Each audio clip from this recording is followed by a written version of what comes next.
Okay, in this section we're going to start with bicep curls. So we're going to start without any resistance and go with range. So keep your elbows tucked into your waist, bringing your arms all the way up and then all the way down, making sure you're doing full range. If that feels okay and you want to add in the dumbbells, you can do. So exactly the same technique applies. If you find you get too tired doing this one, or you start to get any pain, then just revert back to popping the dumbbells down and doing it without. From there, you're going to go into squat knee taps, so a combination on this one. So toes forwards, squatting down, making sure there's no knee pain, and then bringing up the knees towards the hand.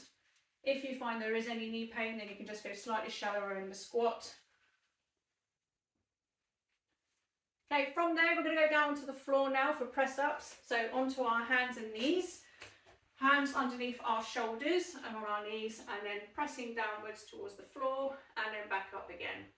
If you find that's a bit too much resistance, you can bring your hands in towards you, again keeping your shoulders over your wrists, and that will make sure that your weight's transferred back and make it a bit easier.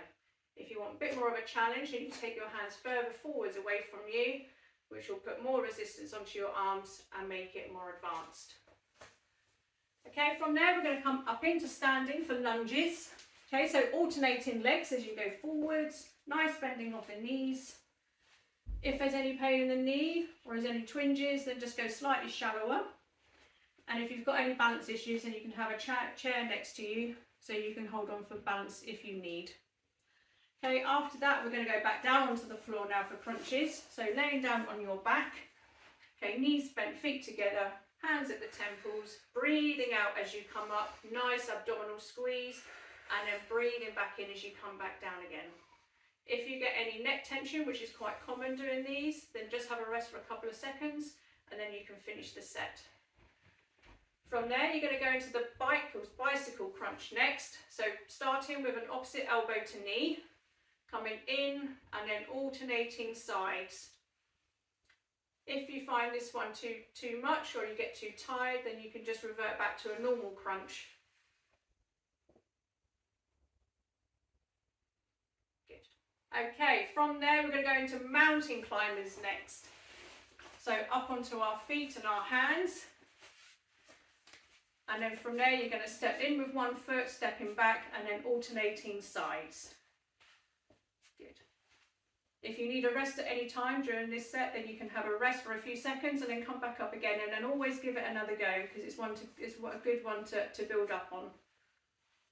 Good. And then the last one for this section is the plank. So going down onto our forearms this time and on our knees, making sure your shoulders are over your elbows at all times to protect your shoulder joints. And then you can inch yourself forwards, making sure your weight follows until you feel that your tummy is working quite nicely. Okay. If that starts to get too much and you get a pressure in your back, then you can move back in again, which will transfer your weight back, and it means you can hold that plank for that little bit longer without it causing any pain.